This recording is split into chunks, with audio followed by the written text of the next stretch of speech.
Bonjour à toutes et à tous. Honnêtement, je ne savais pas la direction de la présidence et Patricia ne savait pas ce sur quoi j'allais prêcher non plus, mais on s'est rendu compte hier soir en priant qu'on avait la même direction, conduite par le Saint-Esprit. Et quand elle m'a dit « et maintenant », j'ai dit « tu as lu mon message ?» Parce que c'est le titre du message. Et maintenant, maintenant que nous savons que Christ est ressuscité, maintenant que nous avons célébré en grande pompe la Pâque un peu partout dans le monde, chrétiens et non chrétiens, maintenant que nous avons l'espérance de voir sa gloire, n'est-ce pas, nous qui sommes chrétiens, et maintenant, qu'est-ce qu'on fait?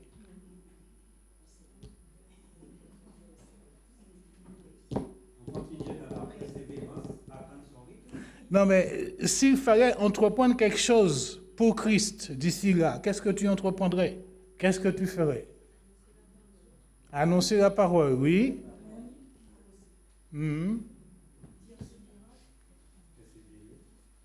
Persévérer dans la prière. J'aimerais ce matin nous encourager à nous mettre dans la peau des disciples quelques instants. Et singulièrement les apôtres. Jésus leur avait dit, et c'est vrai, encore un peu de temps, vous allez me voir, encore un peu de temps, vous ne me verrez plus, etc. Et c'est exactement ce qui s'est passé. Ils l'ont vu, ils n'ont pas vu. C'est comme un arc-en-ciel. Mais depuis sa résurrection, ils l'ont vu, certains l'ont vu. Et Jésus n'est pas resté inactif. Jésus, dans Luc chapitre 24, un premier texte, nous aurons à comparer les évangélistes. Les 4, ce matin. Luc 24, chapitre 24, verset 44 et suivant, et je lis juste ce que Luc écrit. Luc dit que Jésus ressuscité leur apparut et il leur ouvrit l'intelligence pour qu'ils comprennent. Il leur ouvrit l'intelligence pour qu'ils comprennent. Comprendre quoi? Les Écritures le concernant, n'est-ce pas? Est-ce qu'aujourd'hui, 2026, nous avons tout compris? C'est pas un jeu de mots, hein? Parce que Jésus a dit tout est accompli. Mais est-ce que nous avons tout compris? Jésus est apparu et il a disparu. Aussitôt, verset 51, Jésus les a bénis, il a dit, pium, montez. Et j'aimerais faire 2 remarques avant d'aller plus loin. Dans Matthieu chapitre 28, on change d'évangéliste. Mais retenez Luc, hein? Jésus leur ouvrit l'intelligence pour qu'ils comprennent. Et aujourd'hui, si nous voulons comprendre, nous devons prendre le temps d'être plus près de Jésus, n'est-ce pas? Et écouter Jésus, au lieu d'écouter tous les bruits de ce monde. Matthieu chapitre 28, vous devinez le passage, versets 16 à 20. Les 11 disciples allèrent en Galilée sur la montagne que Jésus avait désignée, et quand ils le virent, ils l'adorèrent. Ça, c'est quelque chose qu'on peut faire. Mais,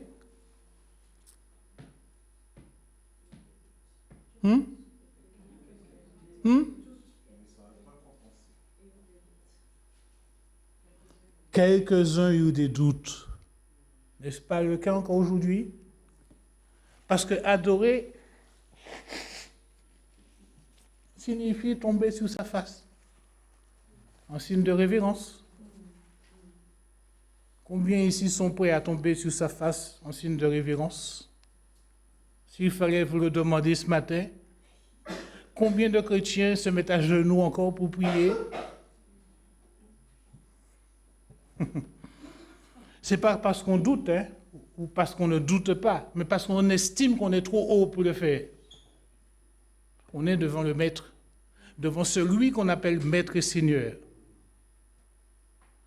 Et Thomas dit, si je ne mets pas ma main en niette, je ne crois pas. Et il n'était pas le seul. Aujourd'hui encore, on prêche, on annonce cet évangile, on vient ici, et je suppose que si vous prenez le temps de venir, c'est parce que vous confessez le Seigneur Jésus comme Sauveur et Seigneur, on a quand même des doutes. On n'est pas toujours prêt à tomber sur sa face pour l'adorer en esprit, en vérité. Et c'est là les vrais adorateurs que Jésus attend, n'est-ce pas? D'autres, comme nous, doutèrent, et donc pas encore prêts de tomber sur la face pour adorer celui-là, parce qu'un moment il est là, un moment il n'est pas là, donc on fait quoi là? On n'est pas des gigolos, hein? Ça tourne dans la tête. Pourtant, l'une des premières missions de l'Église, ce n'est pas d'aller évangéliser, c'est de glorifier le Seigneur. Et là, on sera dans un grand débat évangélique ou théologique. Beaucoup estiment qu'il faut aller évangéliser, mais comment tu peux aller parler de Jésus, un Jésus que tu ne connais pas? C'est comme si tu es représentant de Renault ou Peugeot, tu vas vendre quelque chose que tu ne connais pas, tu ne maîtrises pas. Être plus près de Jésus, reconnaître lui avant d'aller, le glorifier lui, c'est l'une des premières missions de l'Église. Et nous avons, nous, aujourd'hui, le privilège de connaître ce Jésus parce que nous avons été rachetés de la vaine manière de vivre avec l'espérance de voir Jésus dans sa gloire, n'est-ce pas? Et de passer l'éternité avec lui.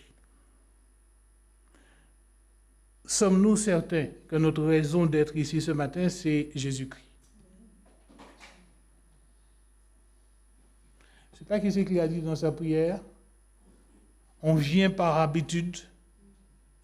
On vient, mais Jésus, je ne suis pas conscient de ta présence. Et je pense que si nous étions vraiment conscients de la présence de Christ, on adopterait une autre attitude.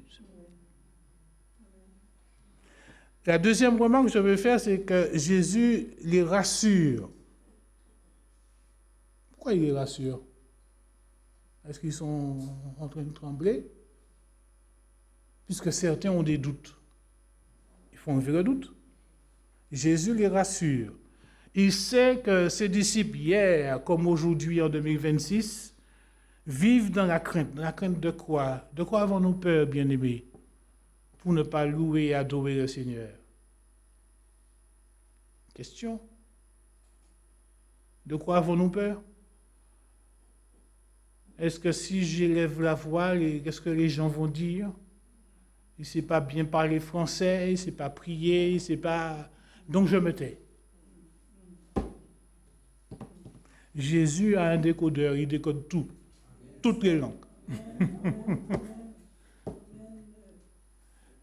Et j'ai, avec le temps, appris à ne pas avoir peur des hommes, parce que c'est le Seigneur Jésus lui-même qui me le dit. De quoi tu crains? Parfois, c'est quelque chose, il a dit, et ce rappel n'est pas inutile.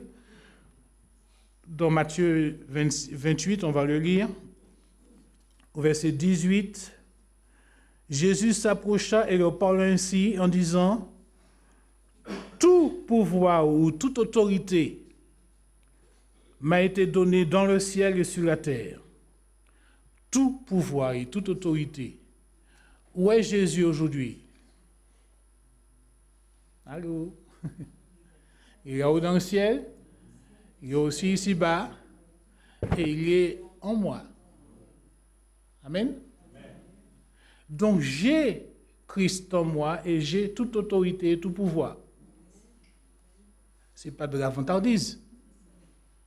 Que c'est Jésus lui-même qui dit que je suis plus que vainqueur. Nous sommes plus que vainqueurs. Christ en nous, l'espérance de la gloire. Donc j'ai cette autorité, j'ai ce pouvoir. Pas pour faire n'importe quoi. Nous ne sommes pas des charlatans. Mais nous avons reçu autorité pour prendre autorité sur tout esprit méchant. Et Jésus accompagne ce qu'il dit en disant, verset 19, « Allez donc, fort de tout ceci, allez. Ne restez pas là, craintifs. Allez, faites de toutes les nations des disciples, les baptisant au nom du Père, du Fils et du Saint-Esprit.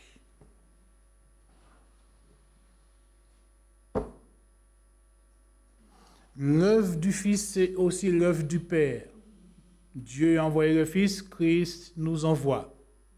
Faites de toutes les nations, de tous les peuples, là où vous êtes, là où vous serez, partout, prêchez la bonne nouvelle. C'est la mission de l'Église. Ça, c'est l'évangélisation. Mais avant tout, je dois apprendre à adorer mon Seigneur et mon Dieu. Tout pouvoir m'a été donné dans le ciel et sur la terre. C'est l'œuvre du Christ, c'est l'œuvre du Père. C'est de lui que Jésus a reçu tout pouvoir et c'est de Jésus que j'ai reçu tout pouvoir. Allez auprès des gens de toutes les nations, faites d'eux des disciples et baptisez-les au nom du Père, du Fils et du Saint-Esprit. C'est ce que l'Église fait. C'est ce que nous sommes censés faire.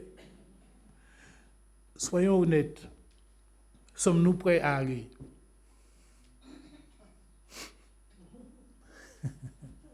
Aller où? Sommes-nous prêts à aller parler de Christ, de notre Sauveur, d'aller faire des disciples? Et la question première, c'est, sommes-nous prêts à être des disciples? Un disciple, par définition, il est discipliné, il obéit. N'est-ce pas? Est-ce que nous obéissons au Seigneur? Est-ce que nous sommes prêts à obéir?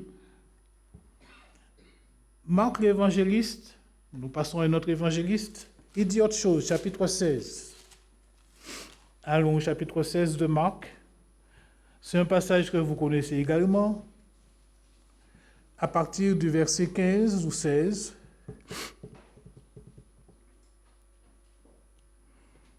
On va lire à partir du verset 14. Enfin, Jésus se montra aux 11 pendant qu'ils étaient à table et il leur reprocha leur incrédulité et la dureté de leur cœur. Pourquoi vous doutez encore? Il leur reprocha. D'un côté, il leur ouvrit l'intelligence, de l'autre, il les rassure, mais là, il leur reproche quelque chose. Est-ce que Jésus est en droit de nous reprocher?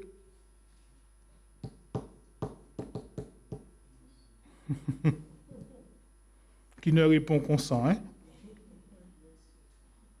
Il leur reprocha leur incrédulité et la dureté de leur cœur parce qu'ils n'avaient pas cru ceux qu'il avait vus ressusciter.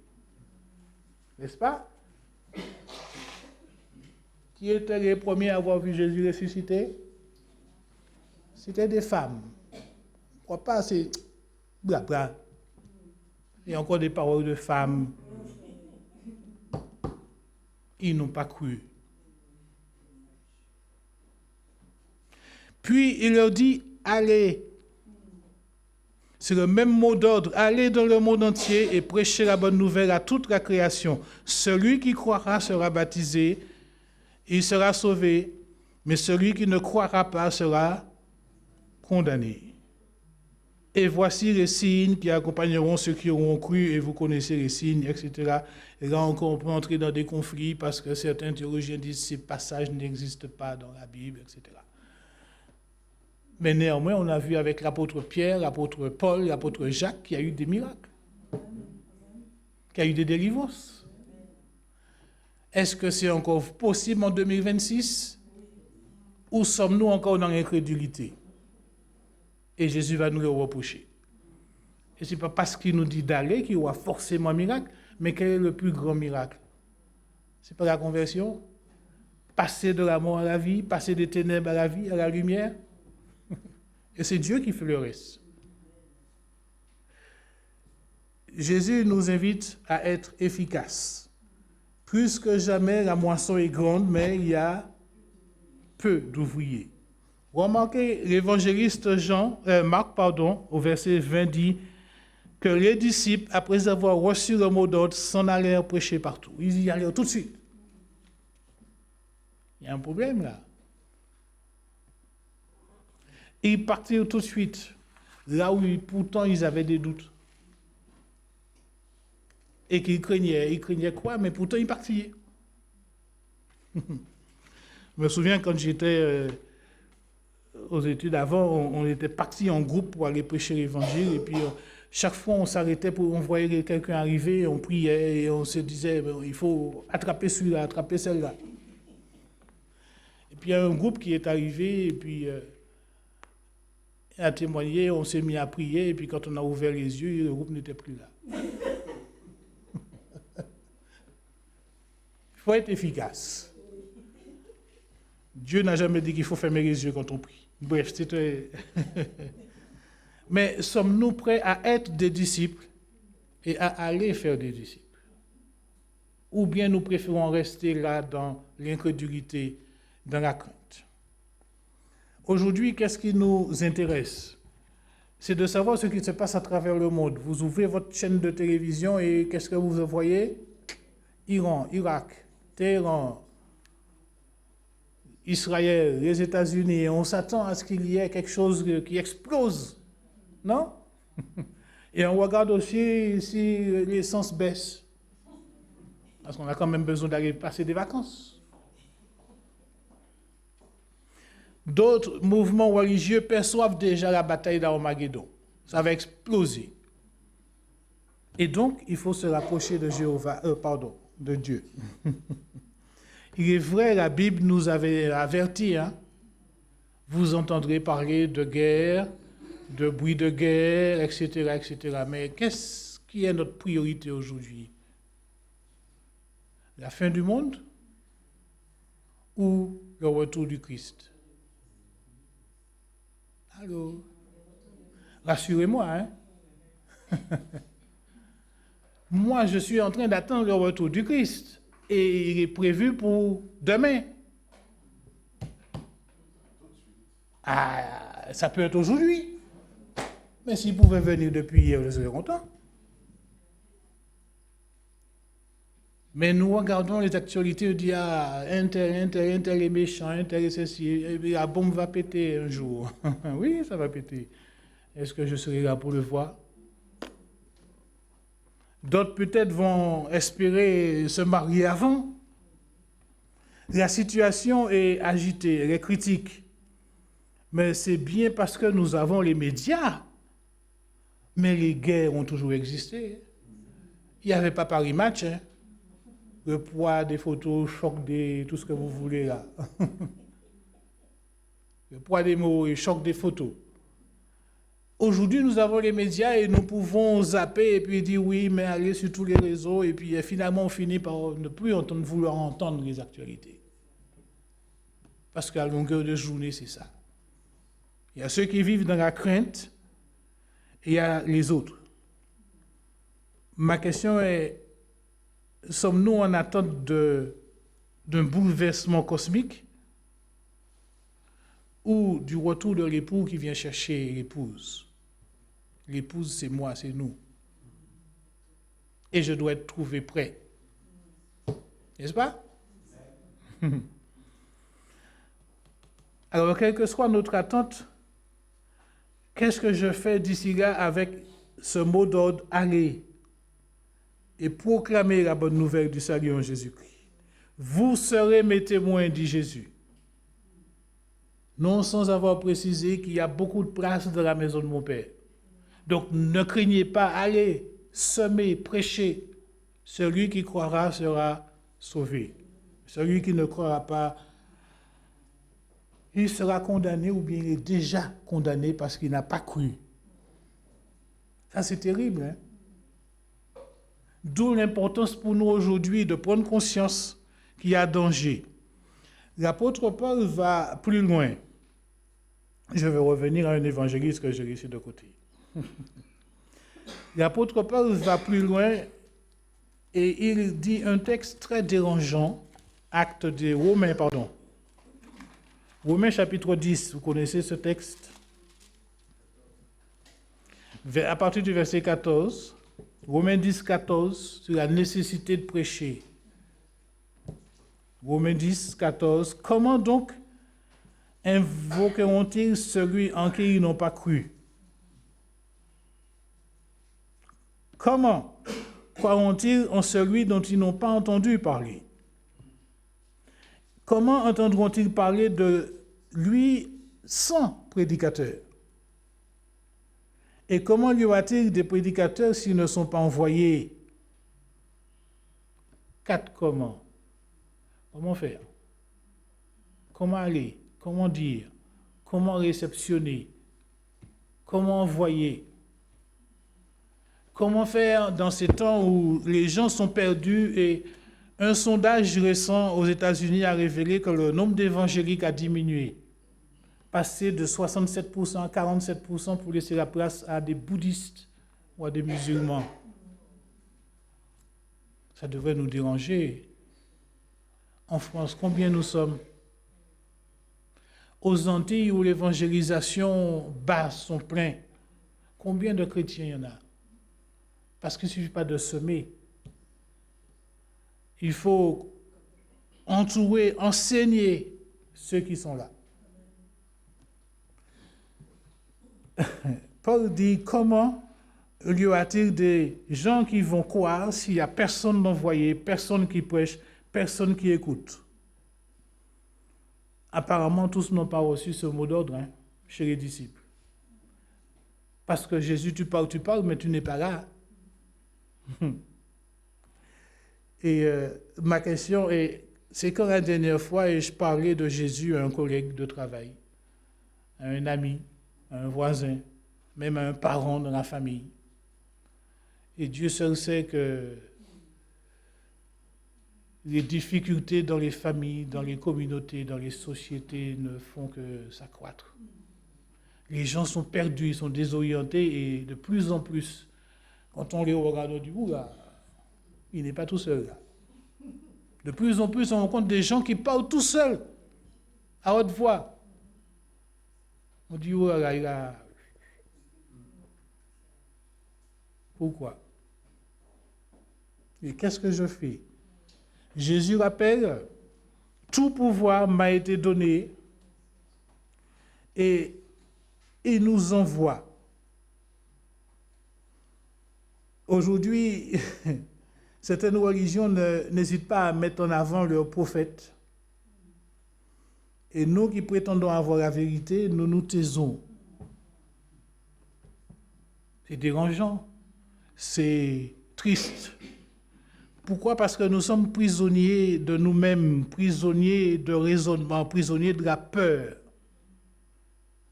Certains ont eu des doutes, Jésus les a rassurés.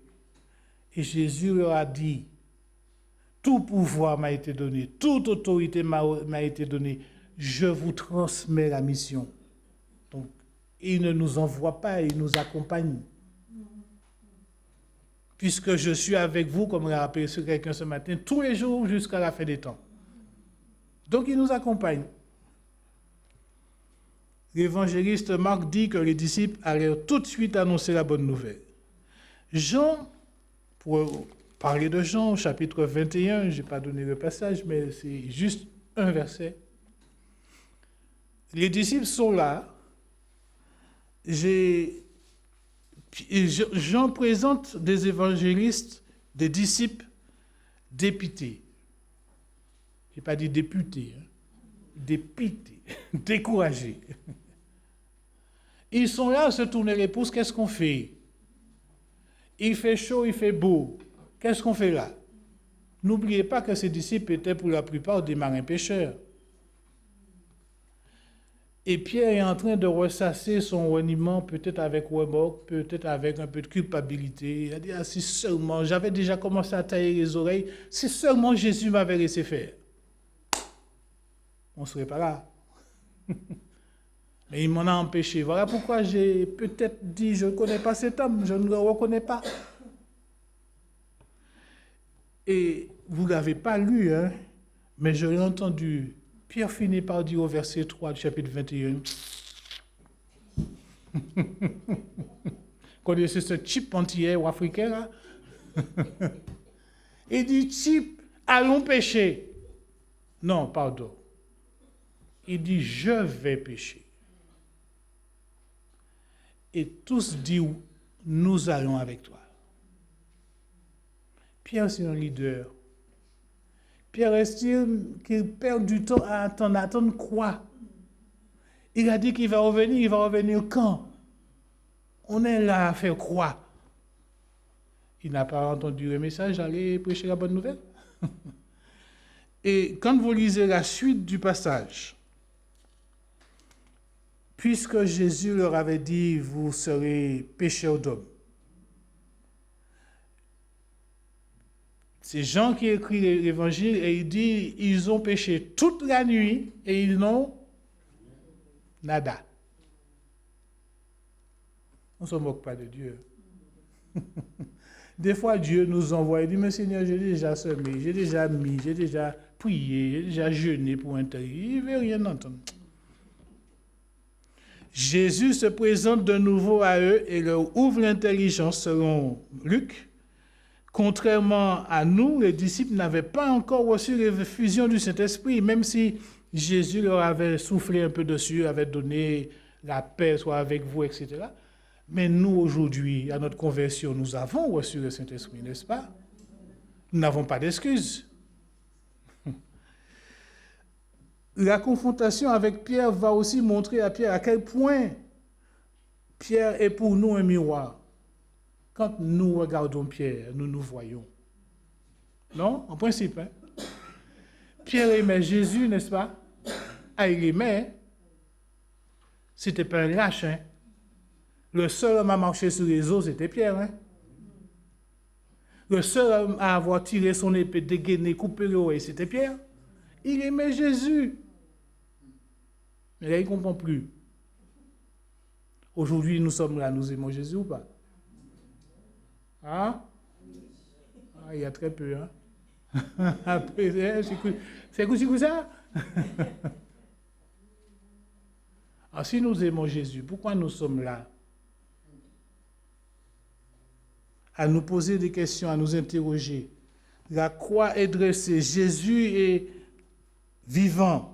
Son retour est annoncé et nous sommes là un peu comme ses disciples à attendre. Attendre quoi?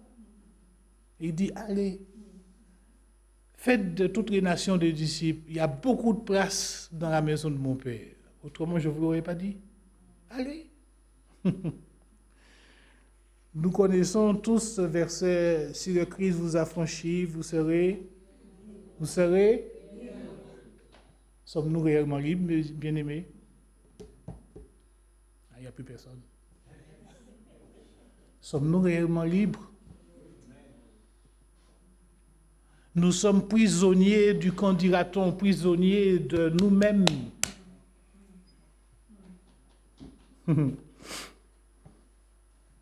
Et même si on a envie, on se dit,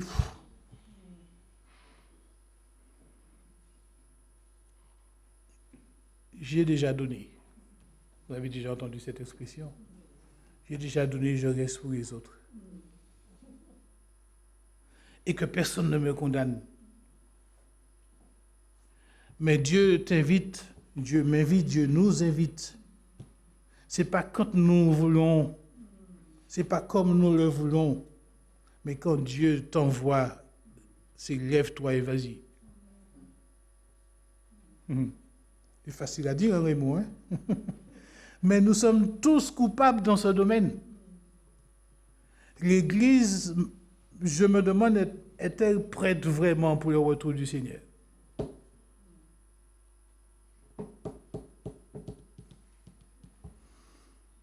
Autre réflexion plus personnelle, maintenant que Christ est ressuscité pour ma justification, que c'est un acte juridique que seul quelqu'un de parfait pouvait accomplir par rapport au péché qui me séparait de Dieu et le Père, maintenant que la connexion est rétablie avec le Père, c'est de nouveau rendu possible.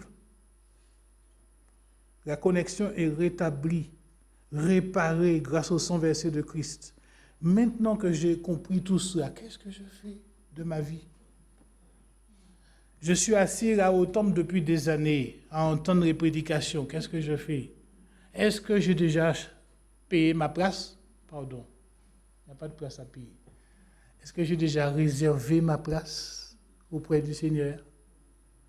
Aujourd'hui, il y a une grande polémique pour acheter des tickets pour un fameux concert bientôt qui aura lieu en novembre prochain. Vous voulez que je vous dise avec qui? Vous savez. Les gens se battent et il y a de l'arnaque un peu partout, mais avec Jésus, il n'y a pas d'arnaque. Il dit, croyez en Dieu, croyez en moi.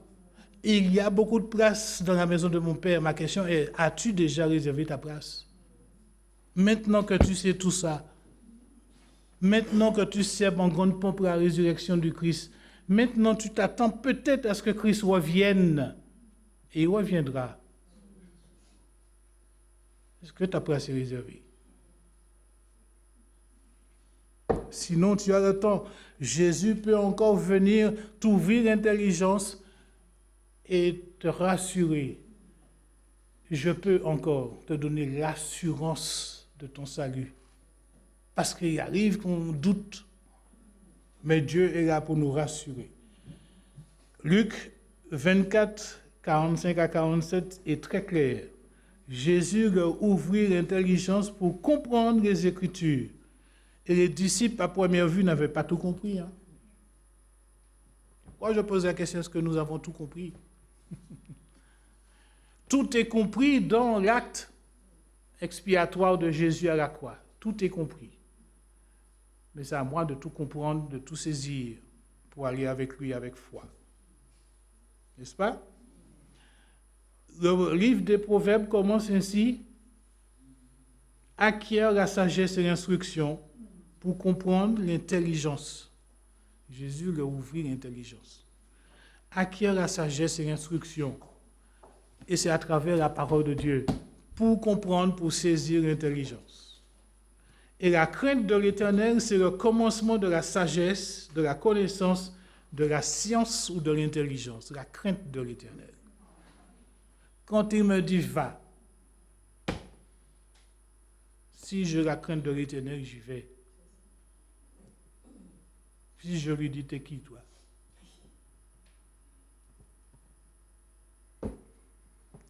Ce n'est pas pour rien que Jésus a insisté auprès des disciples en leur disant, vous avez appris ceci, mais moi je vous dis cela. Vous croyez qu'il faut faire des choses pour avoir le salut, mais moi je vous dis, c'est fait. J'ai reçu toute autorité, tout pouvoir. Et je vous envoie, mes amis. Je vous envoie. Jésus leur explique certainement que depuis la Genèse à l'Apocalypse, il est question du Christ, du Messie, de loin de l'Éternel. Vous m'appelez Seigneur et Maître, et je le suis. Qu'est-ce qu'il n'y a pas compris? Qu'est-ce qu'il y a à ne pas comprendre là-dedans? Mais Jésus, puis Pierre, même avant Jésus, c'était Jean-Baptiste. Et après l'apôtre Paul, ils mettent l'accent surtout sur la nécessité de se repentir. Et ce que nous avons lu au verset dans Matthieu 28, la repentance sera annoncée pour le pardon de leurs péchés. La repentance, ce n'est pas seulement le changement de religion. Ce n'est pas le changement de vêtements, se dépouiller de bijoux, de tout ce que vous voulez, mais c'est quelque chose qui se fait au plus profond de l'être humain, au cœur, là.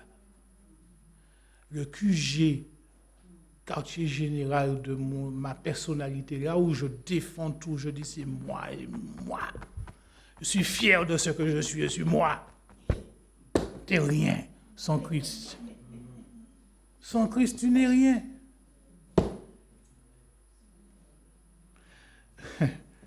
Ce moi-je, qui pense tout savoir, tout gérer comme il veut, qui décide du oui, du non, avec forte conviction, Jésus dit t'es rien. Il a terrassé Paul, il a terrassé Hérode, il a terrassé qui voulait. Parce que sans moi, vous ne pouvez rien faire. Le livre des Proverbes continue au chapitre 4, verset 23, il dit, mon fils, garde ton cœur plus que toute autre chose, car de lui viennent les sources de la vie. Et c'est de l'abondance du cœur que la bouche parle. Elle peut te condamner, elle peut aussi te sauver. Mon fils, ma fille, donne-moi ton cœur. Donne-moi ton cœur. Tout commence ici. Je termine avec le témoignage de l'apôtre Paul devant le roi Agrippa. Je ne vous dis pas tout le texte, mais lisez chapitre 26 du livre des Actes. Il faut 3 minutes pour le lire. Montre en main, hein? C'est ça un témoignage. Il raconte tout. Et il arrive à un stade où Festus lui dit, ah Paul, t'es fou mon vieux. Tu déraisonnes. Il dit, non, je ne suis pas fou. Le roi Agrippa qui est assis là, il fait semblant, mais il sait très bien. Ah, c'est beau. Paul n'a pas peur. Paul dit tout de ce qu'il était et de ce qu'il est devenu. Et au verset 28, j'aime beaucoup ce verset où Agrippa dit, encore un peu, tu vas me persuader de devenir chrétien. Encore un peu, dit notre version, tu vas te persuader que tu as fait un chrétien. Mais j'aime beaucoup cette version français courant qui dit, encore un peu, tu vas me persuader de jouer aux chrétiens. Et c'est pire. On peut jouer aux chrétiens tous les dimanches, en semaine. Mais Dieu dit, je connais mes brebis et mes brebis me connaissent. Allô? Il n'y a rien de pire que de jouer aux chrétiens. Que de faire semblant de se faire passer pour un chrétien alors qu'on n'est rien. Le cœur n'est pas transformé, le cœur n'est pas né de nouveau, le cœur n'est pas brisé. Nous sommes tous comme les disciples des rescapés de la vie. Allô? Nous sommes tous des rescapés sauvés par grâce pour aller montrer l'amour du Christ autour de nous. Et Jésus pouvait leur dire, c'est à ceci que tous verront que vous êtes mes disciples, si vous avez de l'amour les uns pour les autres. Et mes amis, je ne peux pas aller prêcher l'évangile si je n'ai pas l'amour pour mon frère, pour ma soeur, pour ma mère, pour mon père, que je méprise, et puis dire que Jésus les aime. Quel menteur je suis. Comprenez, l'évangile est clair, hein? C'est à nous, disciples, que revient la mission de répandre la bonne nouvelle. Et celui qui a reçu toute autorité, tout pouvoir, qui vit en toi, si tu l'as invité à entrer dans ta vie, eh bien, il te dit, va. Et il nous dit, allez, je suis avec vous tous les jours, vous avez autorité pour renverser toute forteresse. Ma question est maintenant, qu'est-ce qu'on fait? Que Dieu nous aide. Réjouissons-nous, Jésus revient. Et réjouissons-nous de ce qu'il nous a choisis pour être ses témoins ici-bas. Amen.